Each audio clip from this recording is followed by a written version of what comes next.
Omwebembezi w'ihanga erizoba yamara ekiro kya kabiri arikuronda obushagiki omu kyanga kya Buganda. Erizoba yasiba mu district ya Kyankwanzi hamwe na Kiboga.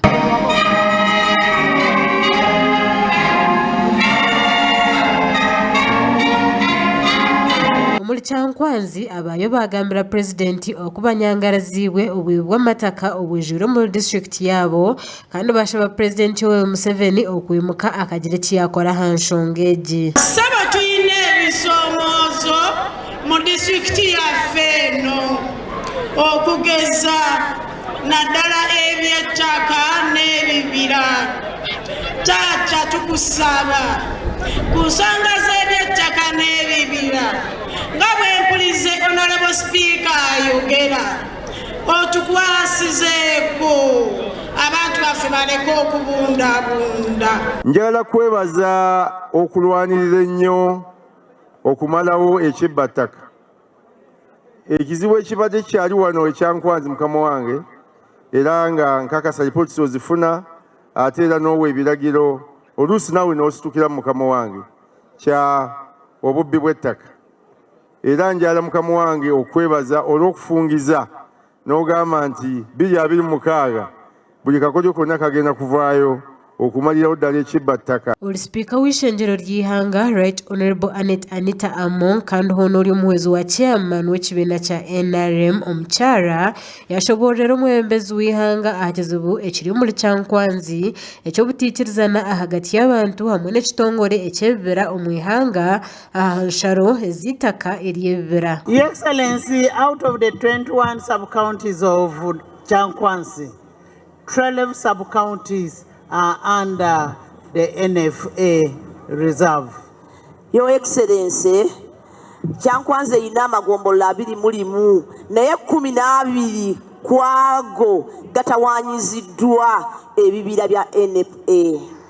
Your NFA has always evicted these people.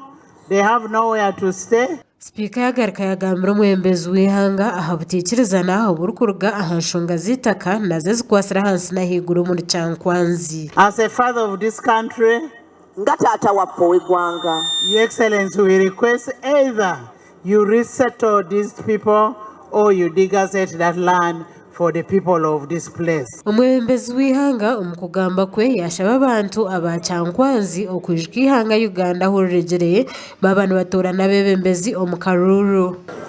Ensi zonna ezitwetoolodde wano mu Afirika muwulire ebiriyo, entalo zikyayinda. N'olwekyo mulina okumanya NRM ekozeseza magezi ki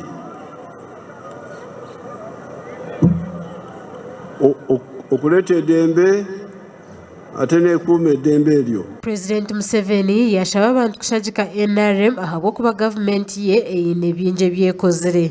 Bwe zijja wano okubasaba nti mwongere okuwagira NRM mba ngezako okubaweereza bwino ku lwaki kituufu okuwagira NRM. NRM ekoze, oyinza gamba nti NRM ekoze ebyamagero kubanga Uganda yali bubi nnyo naye kati wetutuuse wala. Yagarika yaraganisa aba Kyankwanzi entunguuka n'obuheereza burungi omu nkiro y'obwebembezi erikukorataho. Ate byonna mbiwandiise wano, enguudo ya Narweyo, Nkooko, Ntwetwe, Masode ngimanyi nagiyitamu ngimanyi okubasinga.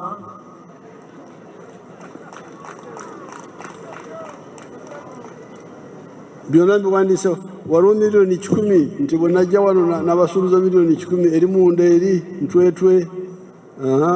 PPS, please capture that and tell controller to sort it out.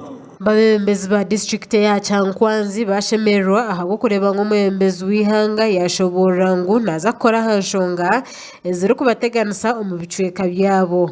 tubeere nga tubigabanya wamu n'embeera z'abantu. Kwe kumusaba nti abantu baffe bano abangi ababundabunda akkirize mu buyinza bwe tukendeezeeko ekitundu ng'era bwe kyali bakola ebibira nti abantu bwe baliwera balikendeezaako ekitundu okuuma embeera y'obutonde. Abantu baffe balekerawo okubundira bunda.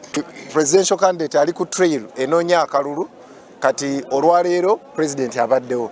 Kyensanyukidde kibadde nti owekitiibwa president asengese empagi ezigenda okutambulirwako mu kisanja kya 2026-2031 n'asengeka bulungi enkola ya NRM manifesto era bannakyankwanzi kyenkakasa babiwulidde bulungi. Gashakwa Ronald Ngabirano na Adolpha Yureka aha Bwatayari West.